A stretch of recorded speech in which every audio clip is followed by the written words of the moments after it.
Hey guys, FJH here, and today I'm going to show you how I edited this photo on the screen here of Bunny that I took at a recent photo shoot using the Flashpoint IT30 Pro. A lot of you guys didn't believe me that I used that flash to take the shot, but I'm going to show you guys a quick clip to kind of prove this. 1, 2, and 3.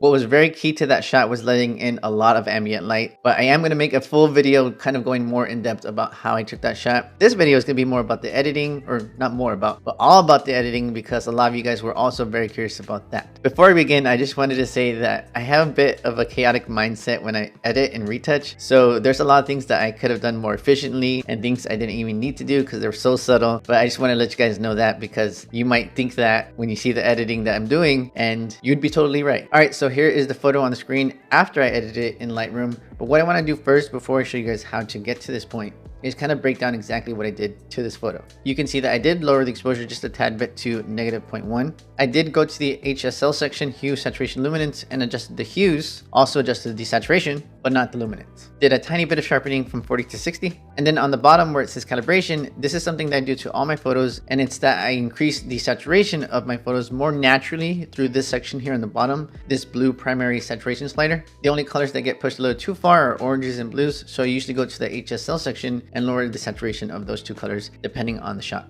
The thing that I do hope you guys take from this video and that you learn from is the adjustment brushes in Lightroom, because I use them a lot. What it is just a brush that you can paint on different areas of the photo, and you can make different adjustments in terms of color, temperature, exposure, and different things. So I definitely take advantage of that because I'm very picky with my photos. The shortcut is K, but you can also click this little circle right here, and you can see that I do have 6 layers here. What's cool about Lightroom is that over the past couple of years, they made it so that you can select certain areas a lot easier and a lot faster than what I used to do, which is just paint everything manually. So for example, if I wanted to just target her hair or her eyes or her clothing, you can actually do that here with Lightroom. All you need to do is click this little plus icon and then click not select subject, but select people. It's going to detect the person in your shot, which is the Bunny right here. So I'm going to click on that, and then it is going to default to entire person, but then you can just take that off and then select any of these options. For that first layer, all I did was target the eyes specifically. I'm going to take off the masking so you can see the eyes, and then you can see all the different adjustments I did right here. To show you guys the before and after, I'm going to delete the layer and then put it back on so you guys can see exactly what it did, and it was very subtle. I also have a layer targeted to the hair, and all I did was raise the exposure and the shadows just a tiny bit. Next, I targeted the clothes, and all I did was just raise the temperature and the saturation slightly. I feel like these last 3 layers are a little bit more adjusting the exposure, so it's a little bit more important than the subtle changes that I did previously in the last layers. So you can see that I did paint on her face and a little bit on the ground, and all I did was just raise the exposure to 0.40.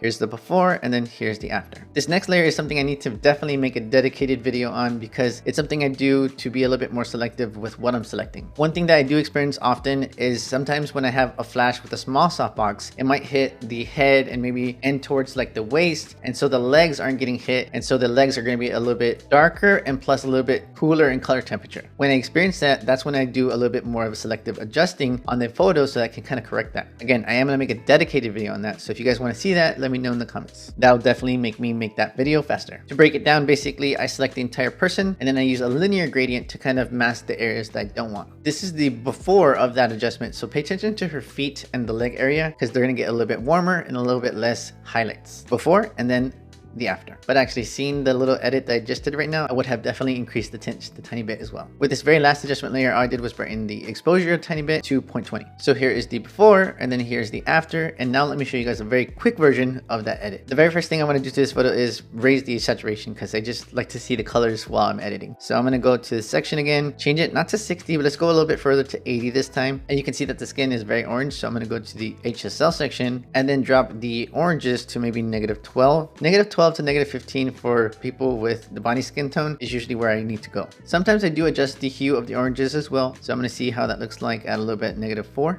And again, I'm trying to be very quick with this edit. So what I'm going to do is just change the color temperature 100 less to be 5650, and then raise the tints to just 32 maybe. And then I'm going to get 2 adjustment brushes, one for the leg and the background. The little highlight right here is bugging me. So let me get the adjustment brush. Again, shortcut is K. I'm going to paint that section and also a little bit of that leg, and then lower the highlights to see how that looks like. And I think around 6, 7 It's pretty good, so I'm gonna leave it there. Then I'm gonna get one more adjustment brush, and then I'm gonna just paint over the face a tiny bit and maybe that little hair. And I think 0.6 is fine. I would be a little bit more selective with the exposure on the hair because it's a little too dark for me right now. But again, quick edit. And then after this, all I would do is just bring it into Evoto, which I'm gonna show you guys right now, to do the retouching, and then I'll bring it into Photoshop to do last minute color tweaking and distraction removal. Evoto AI, if you guys haven't tried it out yet, is what I've been doing for the past maybe almost 2 years now to really basically speed up my workflow, because I used to do a lot of manual retouching, and when I started to use Evoto, I felt like the results were very, very close, if not the same, but extremely quicker. So a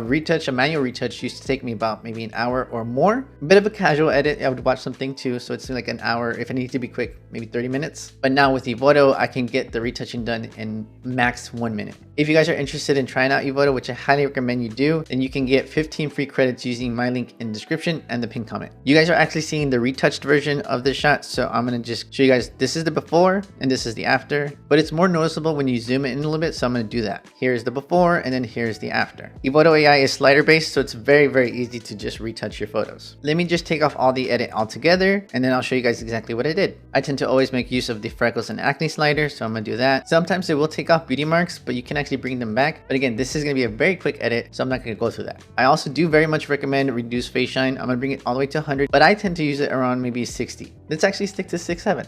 There's not a lot of dark circles or eye bags going on, but I do tend to use those. I do tend to make use of the neck wrinkles, so I'm gonna do that. And what do you know, it's on 6, 7. Armpit touch-up is also a must. That's gonna be it for the blemish removal section. Now I'm gonna go to skin retouching. Sometimes with this first slider, even where it says dodge and burn, I feel like it makes the skin look too smooth. So lately I kind of been avoiding that, and I've been using more of the sculpt. So here is before the sculpt and here's after the sculpt. And I really do like the effect. I'm also going to avoid the frequency separation slider, but again, that's because the body has very nice skin and I use soft lighting. But if you feel like the skin's a little rough, then that can help you. Since the face looks fine to me now, I'm going to go see the arms and the body and then bring up the even section all the way to the right. And I think I will just leave it as is right here, but you do have the option of like smoothing the skin on the body and also using the frequency separation. And I think the last thing I'm going to do is just show you guys the stray hair removal, which is something again I use a lot. So I'm going to go where it says hair, and then right here where it says stray hairs removal, I'm going to just bring that all the way to 100%, and you can see it did a good job at removing the stray hairs. Evoto AI has lots of great features that I'm not using in this video, like removing the wrinkles from clothing, glasses glare, among a lot of other things. That's going to be something that I could save for a longer, more dedicated Evoto editing video. So if you guys want to see that, let me know in the comments. At this point, I would say that I'm fine with the edit, and then I just bring it into Photoshop. For this Photoshop section of the video, I did want to let you guys know again that my mind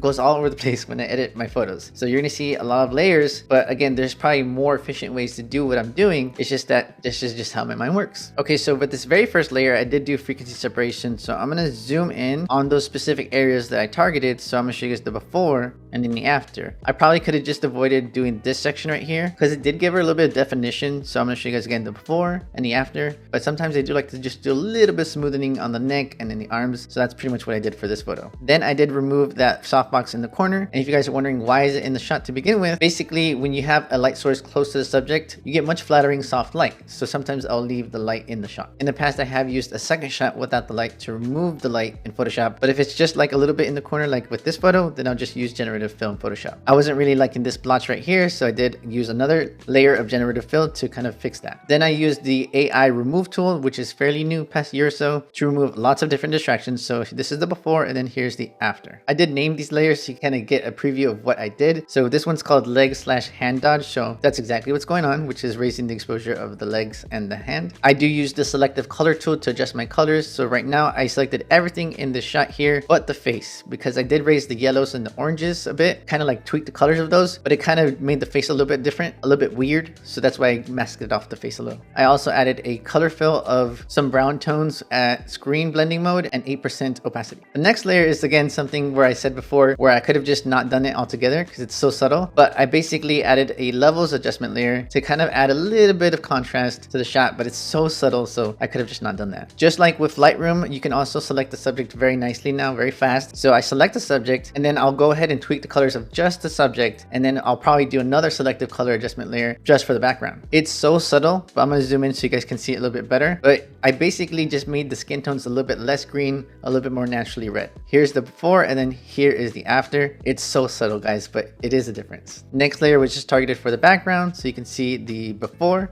and the after. Again, with another adjustment layer that I could have just avoided, I just targeted the background and changed the colors a little bit. To be honest with you guys, I'm not really seeing it when I toggle the layer off and on. So again, something I could have avoided. Then I did one more selective color adjustment layer to everything but the face, because again, it kind of made the colors a little bit weird there. And I basically increased the yellows, made them a little bit more rich, a little bit more orange. And then this last one called last background, I did a little bit more tweaking to the colors. Within the selective color adjustment layer, you can just use sliders to kind of change the colors. And I just changed the sliders to see what I like. And then I just continue. A little bit of dodge and burn also. So you can see the before and then the after. The shirt definitely pops more with that dodge and burn. One more selective color adjustment layer. So before and after, it's very, very subtle. One more levels adjustment layer, which is again, super subtle. And then the very last thing I did was add a bit of noise to the shot, because sometimes if I feel like the edit is a little bit too smooth in terms of the skin, then I'll add a little bit of noise to kind of bring back a little bit more grittiness. So here is the before and then here is the after. You can definitely see the increase in the noise. So that was pretty much the edit. Here is the before again on the screen. Here is the Lightroom edit on the screen, the Evoto edit, and then finally the Photoshop edit.